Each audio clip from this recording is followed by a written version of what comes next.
I am not a dancer whatsoever. You could, even if I went to a dance, I've been to different weddings, there's dances, I don't dance. I'm a terrible dancer. But the minute you throw on Despacito, I'm telling you, something comes alive in me. Or Dua Lipa's new album, Josh the Hunter, Wanting, that has become kind of a bit of one of those songs that I cannot help but dance to. Now, it's terrible dancing, but I dance to it.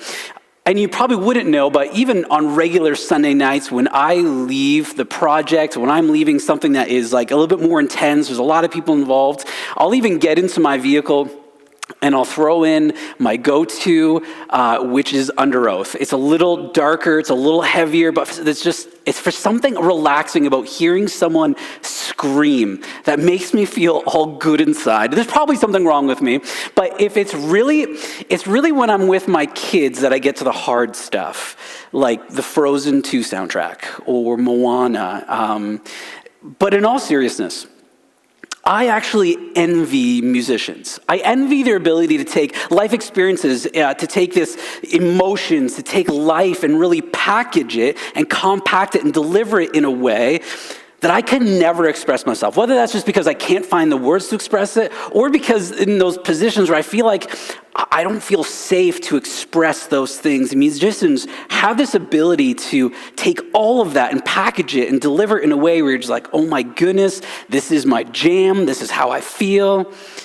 It's often why there's a lot of musicians that will say things like Sufjan Stevens. He says this: he often discusses in his music how faith and doubt actually interacts. Now, this month, we wanted to do something a little bit different. We wanted to use music as a way of expressing some of the things that are really hard for us to see, either because we can't find the words or because we're too scared to say these things. And we're going to be driving into what are called the Psalms. Now, the Psalms, if you were to open the Bible and flip through it, and even if you just open to the middle, you're most likely going to hit this book called the Psalms. And there's 100 and some Psalms in there, but really what it is, it's music. It's the music of God's people. And throughout the Psalms, it expresses almost every single human emotion you can think about. But second to that, it's also songs to teach you how to pray, how to say these things, the things that we're scared to say, whether it comes to fear or even things on how to celebrate or regrets. Or tonight, how do we express doubt? Can we express doubt? We're in this psalm called Psalm 73. And if I were to summarize it, it would begin this way: God is good. Well, not according to what I've seen, to what I hear, and what I experience. Is all my trying even worth it? Like, I go to bed thinking of all my problems, and I wake up expecting only pain. Where have you gone? This is kind of a good way of summarizing how this psalm starts. Have you ever felt that way? Like maybe you do right now. Maybe you know someone who's right in the middle of those feels. Maybe it's the current situation that we're in. Maybe it's just injustice you see around the world. Maybe it's something that didn't go your way. You thought it was supposed to go a certain way, but it kind of went a whole other way. And you feel like God maybe didn't really measure up to his promises, we've been told. And it's interesting, in this psalm, he uses a very strong metaphor to kind of give us an idea of what doubt can feel like. And he says this: but as for me, I almost lost my footing. My feet were slipping, and I was almost gone. Now, I want you to notice here, he actually uses the language of faith, being like an uphill climb. It's like a rocky walk. It needs attention. It needs secure footing. I think so many of us are in places of doubt and maybe places of pain, and our faith is kind of spinning, our world is spinning, because we were sold on a faith that was simple, that was without problems, that there was a sure path and there was no winding, there was no uphill battles. But that is not the language that we find all throughout the Bible when it comes to what it looks like to have faith, to walk with Jesus. He describes doubt like someone who has this plan. He's working the plan on his faith journey. He knew what the next move was going to be, but then something unexpected happens, and now he finds himself totally disoriented. And I think, especially now, we kind of get that. Things are going away. One day we were going to school. One day we were going to work. The next day we weren't. We get this feeling. And he says, doubt is, sometimes it can overcome us. We have this plan. All of a sudden, the rug's being pulled out from under us, and we don't know what to do. What I was told, what I was expected, what I was hoping for, it didn't happen. The opposite is actually what I see. This is what he's saying. He can no longer actually categorize what was happening, what he was seeing, what he was experiencing, versus what he once knew about God. And so he says something, God is good? For him, he describes it. If you read Psalm 73, I'll summarize it, but he describes it this way. So he's living for God, but he sees these people who are not living for God. And he says, they prosper despite their wickedness. They seem to have painless lives without fear of death. Their problem seems minuscule compared to everyone else's problems. In fact, they pride themselves on their cruelty and their wrongness. They're fattened by opulence while crushing those who go without. He says the worst part is that people seem confused by this weird contrast, and so they're beginning to listen to these evil, wicked people. What he's saying here is he found himself envying the wicked when they should be envying the righteous, envying those people who are trying to follow God, envy people who are trying to do the right thing. It's basically saying, I thought God was going to be good to those who are pure in heart, but that's not what I see. All I get is pain and affliction. Is this whole following God really worth it? It's the classic, the good guy suffers, but the terrible person wins. Well, what about you? What is it? What is causing your doubt? Is it maybe a conflict you seem to have between science and faith? Maybe it's injustice. Maybe it's suffering. Maybe someone hurt you. What is causing your doubt? What is causing maybe the person you know in their doubt? What is causing you to become skeptical of God and what he claims to be and who he is? What is causing the same dilemma this guy's having here? Writing in Psalm 73, God's good, but not according to what I see, to what I've experienced. Here's a quick thing. This is one of the reasons why I love the Psalms, why I want to spend some time in here. It actually never shies away from humanity. It doesn't shy away from the reality of what it means to be human, from any of the experiences. It actually dives right into it. It creates, it highlights and pursues tension. It doesn't look away. It stares directly at the TV screen and watches every single minute of Tiger King and doesn't look away, because only the weak look away. The strong watch every single minute of that thing. He doesn't look away. The Bible doesn't look away from the reality of the human experience and every single emotion and the confusion and the tension between it. And I know when you read this psalm, it kind of feels like it's resolved very quickly. Like he had like a momentary doubt and then it kind of fixed itself. It kind of seems that way. I remember like in the 80s and 90s especially, there were shows like Fresh Prince of Bel-Air, or there'd be shows like Family Matters, that there would be like this tension that would come up. Urkel would do something dumb, right? And then it got resolved in 23 to 27 minutes. You get things like sometimes Friends was the same way. There was a problem, but it resolves itself. And it can feel like the Psalms are like this, but we have to remember that like any song, like any artist who's penning a song, it's always sung, it's always written, and it's shared after an experience. It's a lived reality. And who knows how long it took him to write this psalm. For me, in my period of deep doubt, it was well over 2.5 years. Maybe for you, it's shorter. Maybe for you, it's longer. But the process doesn't just resolve quickly. And reading the psalm, it can seem like it's resolved, but what we get in this psalm is a culmination of his entire experience. So maybe you have no words to say to God anymore. Maybe you have no sure footing to stand on. This psalm, this song, and this prayer, it was written for you. Let it say the things you can't say. Let it be the words you don't have. Let it be the prayer you don't know how to pray. Let it say what you can't say.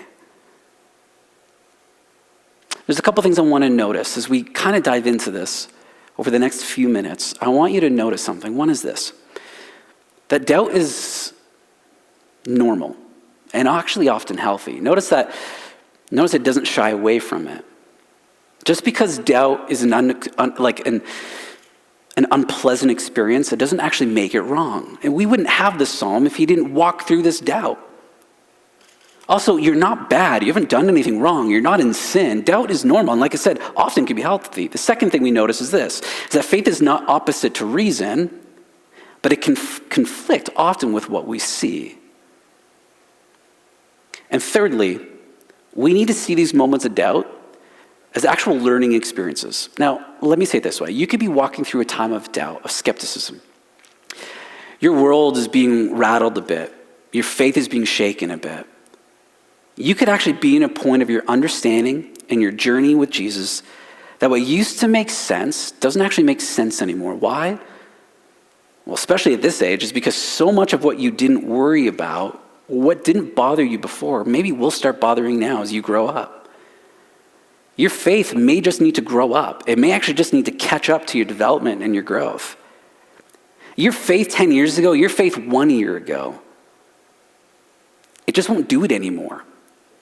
And sometimes doubt and sometimes skepticism is one of the ways that sometimes we feel jolted out of what we knew, but sometimes getting out of what you know is exactly what you need. And sometimes doubt is just the process of your faith growing up, of your understanding of God changing, of adapting. But we find three very significant movements in this psalm. Three things that are important. Three things that if you're walking through a series of doubt, if you're walking through a time of doubt, maybe you've walked through it and you're hearing this, you're like, yes, this makes sense. You'll recognize these. Maybe you have a friend who's walking through it. There's three very important movements throughout the psalm that I want to touch on. One is this, is that the first thing we notice that he does, and it's pretty interesting, right at the beginning of the psalm, is he actually deconstructs his own doubts. So it says this, for I envied the proud when I saw them prosper despite their wickedness. So he actually is pretty honest. This is motivation. Why is he doubting? What's the problem? What was his real motive? He lays it out. It was envy. The guy was jealous. That was the root of his questioning and his doubt. What is really keeping you from believing? What is motivating your doubt? Sometimes it's fear. Sometimes it's lack of security. Sometimes it is envy. You see people getting what you don't have, and so you're questioning, why are they getting it? I'm not. And really the root of it is just envy. It's jealousy. What is it? Maybe it's because you like to know certain things. Maybe it's because you got certain categories that were blown away and you feel like you were let down and you're offended by that. Maybe it's offense. I don't know what it is for you, but the first thing he does is he deconstructs his own doubt. He becomes skeptical of his own skepticism. He doubts his doubts. So there's this essay, it's called The Critique of Doubt. It's written by this guy named Michael Polanyi. And he argues that doubt and belief are ultimately equivalent. Why? The doubting of any explicit statement, he says, denies one belief in favor of other beliefs which are not doubted for the time being. So just because you doubt one belief, well, you've actually kind of gathered another belief, you just have not really doubted that belief yet.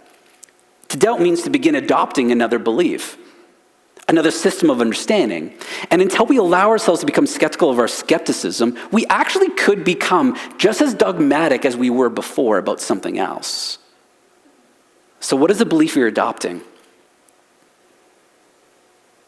To not seek answers and differing opinions is actually to think poorly.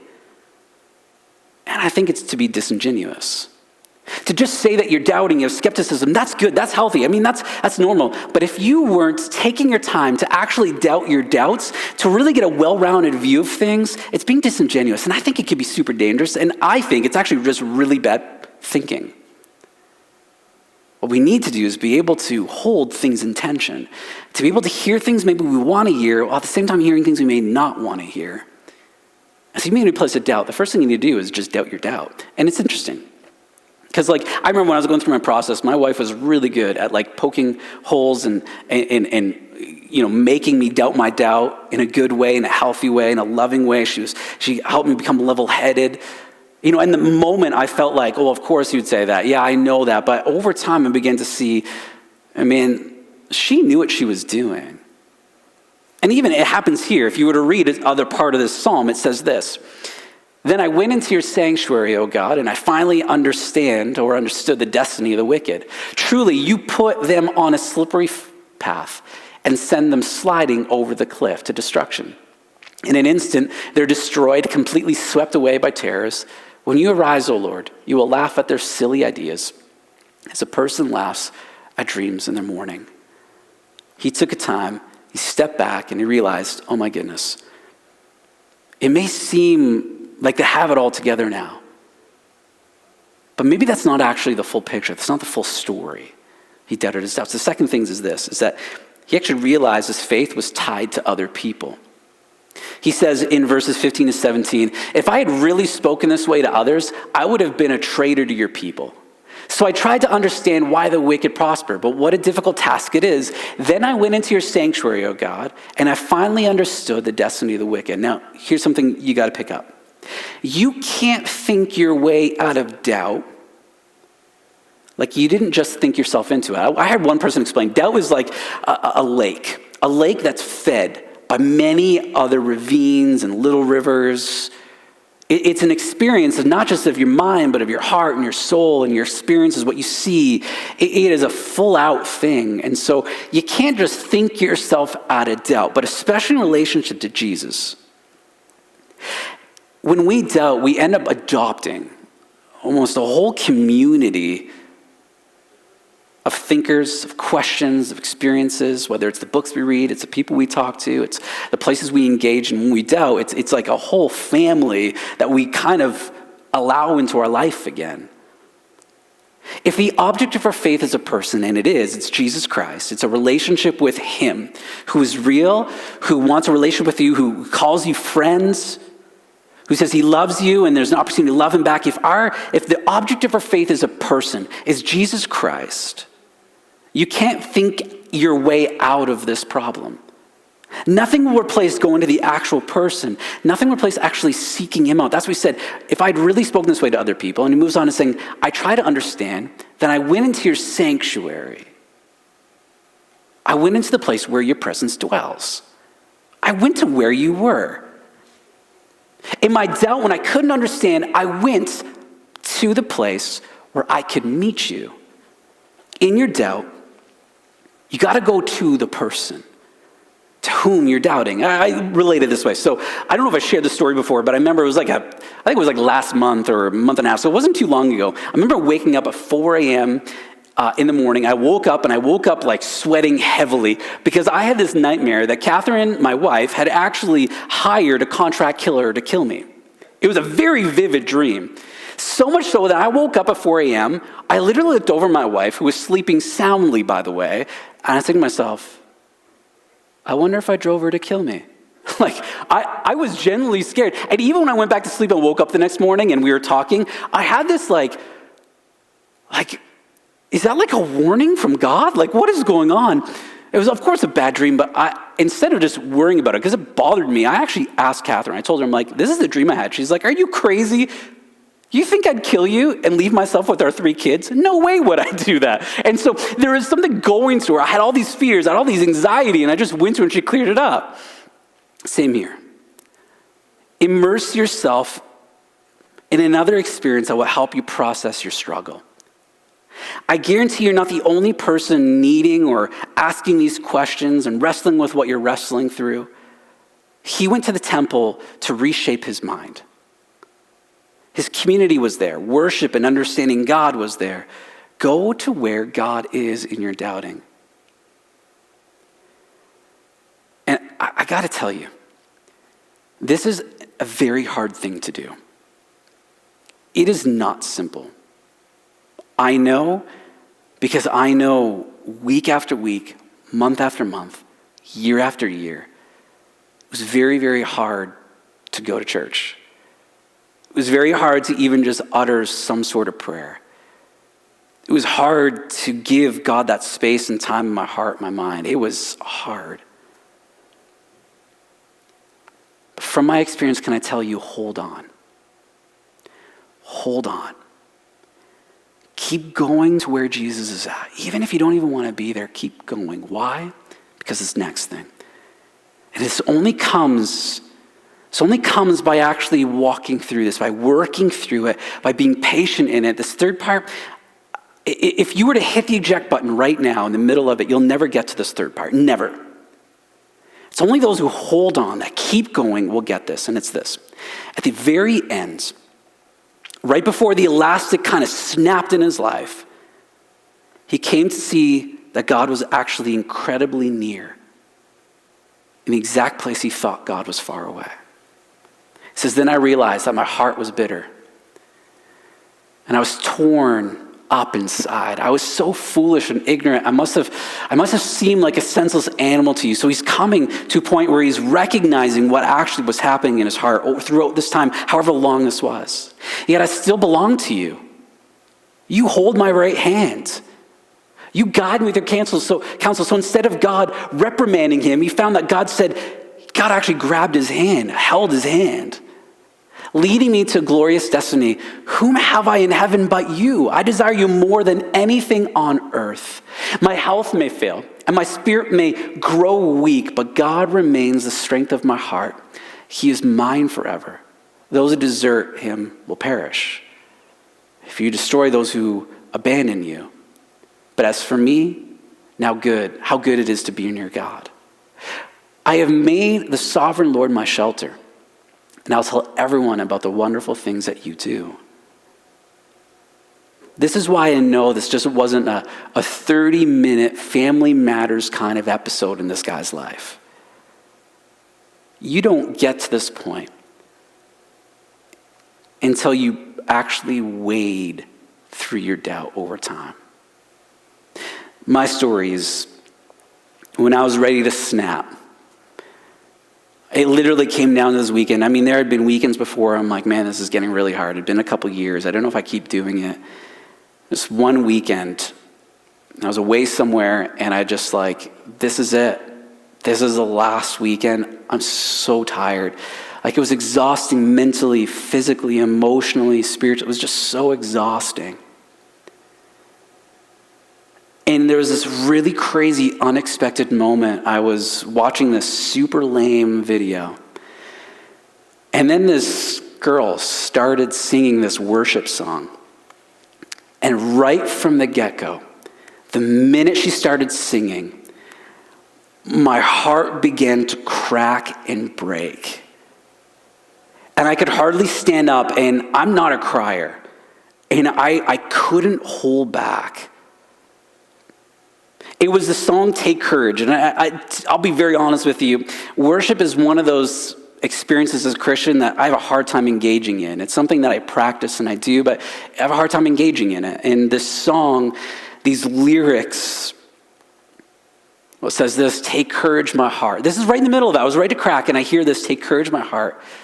See, steadfast my soul. And then she gets to this. He's in the waiting. And I felt like I've been waiting so long for him to prove he was who he said he was. And to hear these words, don't give up. He's in the waiting. He says, hold on to your hope as your triumph unfolds. He's never failing. He's never failing.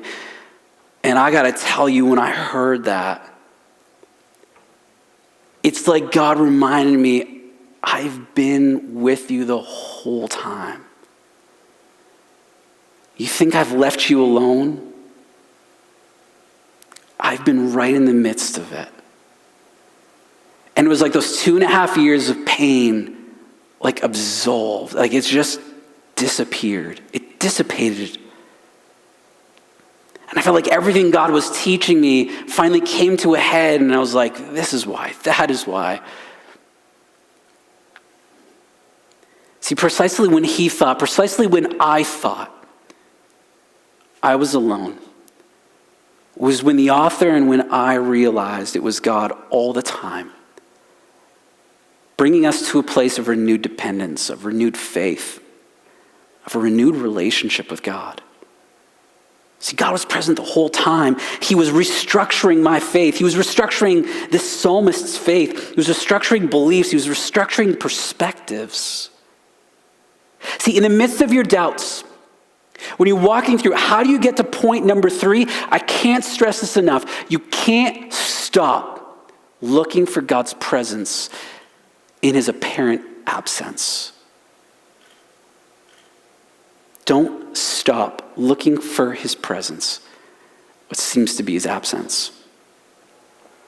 It's in that forsakenness when we go, God, where have you gone? That we realize God becomes forsaken with us. I mean, we're 1 week away from Easter, and it's in this Holy Week that we remember the story of Jesus in the Garden of Gethsemane, and he's sitting there praying, he's crying, and he says, God, why have you forsaken me? Where have you gone?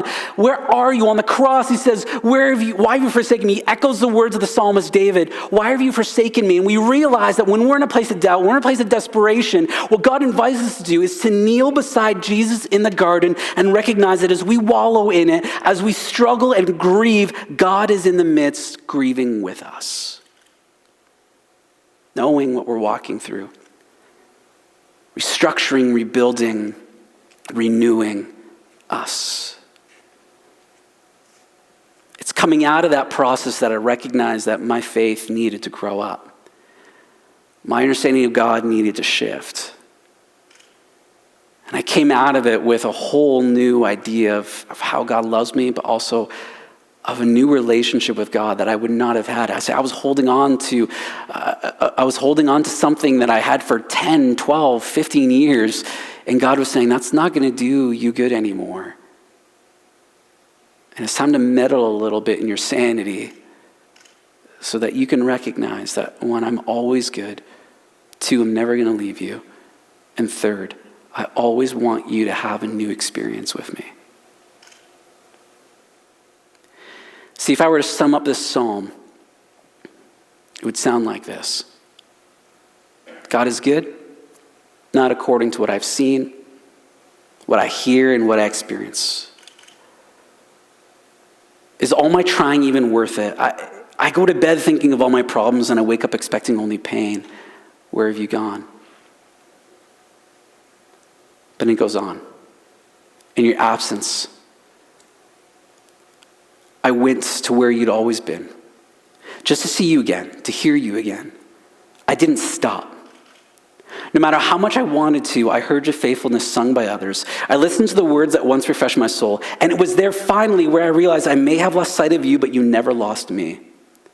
You were giving me new eyes, a new heart, and a new understanding. See, I thought I had nothing, but then realized when I found you again, I had everything the whole time. I'm going to ask the band to come back up. And what I want to do is I actually am going to put this verse up like this. And I want to give you guys actually about a minute or so, just reflect on this psalm. Now, of course, these are not the actual words you're going to find in the Bible. I kind of summarized and wrote it because it's a fairly long psalm. But this gets the gist of it. I encourage you this week, if you're going to read anything this week, to just read through the psalm. Maybe just every day decide, I'm going to read only 2 or 3 verses of the psalm, whatever you want to do it, and think through it. And it's those questions I told you to ask a few weeks ago. What do I think this is saying about God? What is this saying about me? What really sticks out? And what now? What am I going to do about it now? But I'm going to give you 45 seconds right now to go ahead and just reflect on the psalm that you see on your screen right now. And maybe even just respond to God in the midst of it. No matter where you're at, whether you're in a place of doubt or you're not in a place of doubt, maybe in a place of joy and celebration, then be joyful of how you found God and wait soon. Maybe in a place of doubt is where you need to rest. But take the next few seconds and reflect.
So I tell you, take courage. Stay steadfast. He's in the waiting there. Hold on to your hope. Your triumph will unfold. Why? Because he's never failing.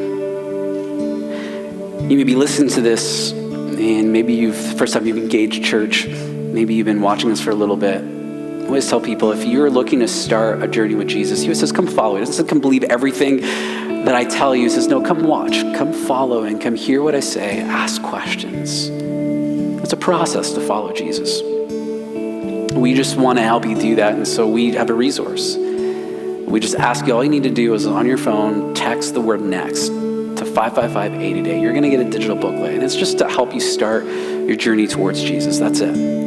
No one's going to call you after. No one's going to follow up. It's just a resource for you. And so you haven't already, I encourage you, if you want to start a journey towards Jesus, or maybe you're in the middle of the doubt, you got a lot of questions about it, it's a good place to start. Wherever you're at tonight, my hope is that you spend a little bit more time in his sanctuary, hearing the words as we go into another time of worship, and just trust. He's never left you. He's right in the middle of it with you. I encourage you wherever you are. I know it can be weird to just kind of sing songs or in your house, maybe you're by yourself, maybe you got roommates, but I encourage you, whether you do it quietly or you do it out loud, to join us as we continue to worship in the house of God.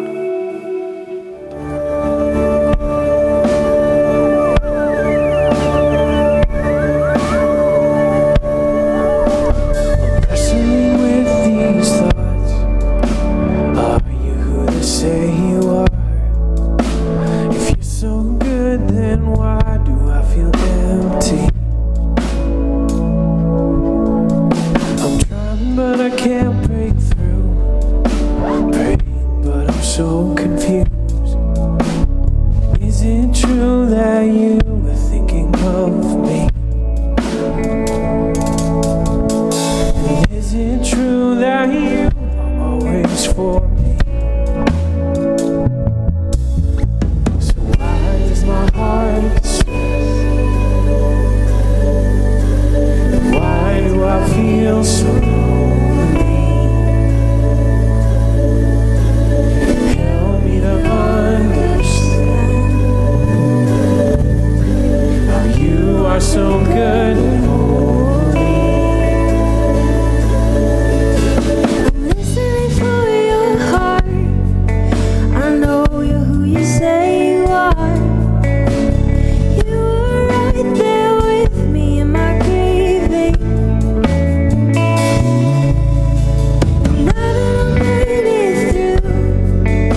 are close like no other. I know you as a father. I know you as a friend. And I will sing of the goodness of God. 'Cause all my life you have been faithful. And all my life you have been so good. With every breath that I have I will sing of the goodness of God.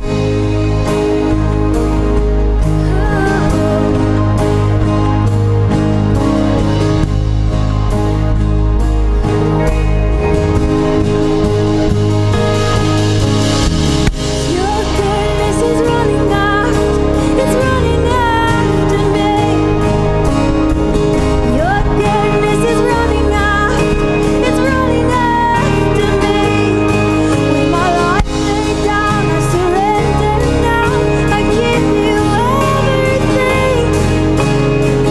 Your goodness is running after, it's running after me. Your goodness is running after, it's running after me. Your goodness is running after, it's running after me. My life laid down, I surrender now. I give you everything. Your goodness is running after, it's running after me.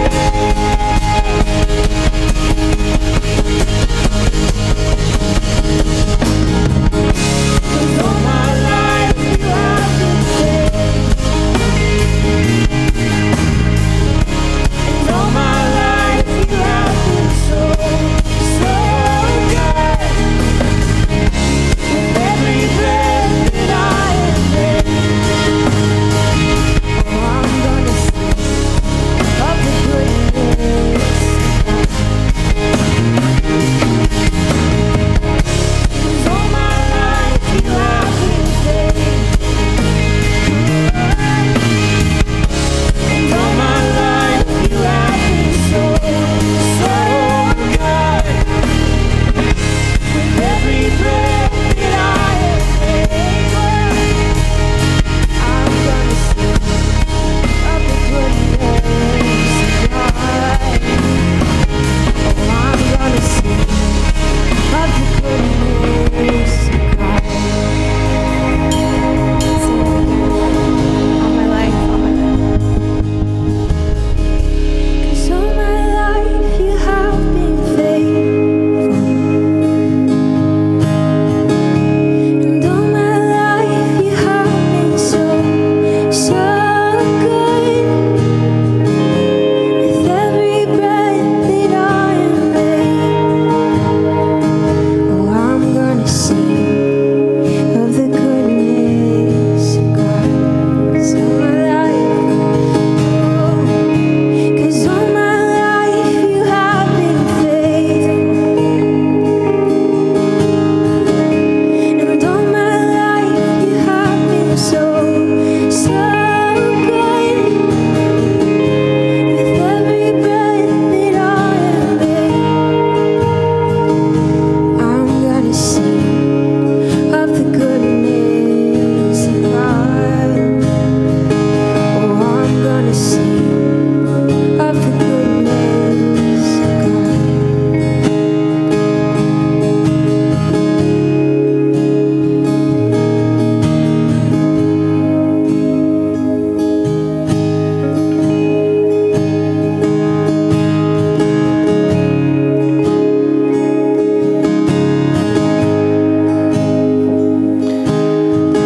Well, you watched this all the way through. Thanks for joining with us tonight at the project again.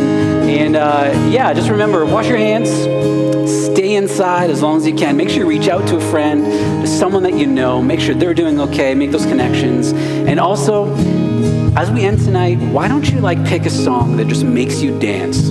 and just dance. Whether it's Despacito, which I think is the greatest dance song in the world, or pick something that's going to get you off your butt, dancing a little bit tonight before you go to bed. Thanks for hanging out with us. We'll see you throughout this week as we post more things online, so make sure you're watching out, and we'll see you next week, next Sunday night, 7 p.m. Have a good one, guys.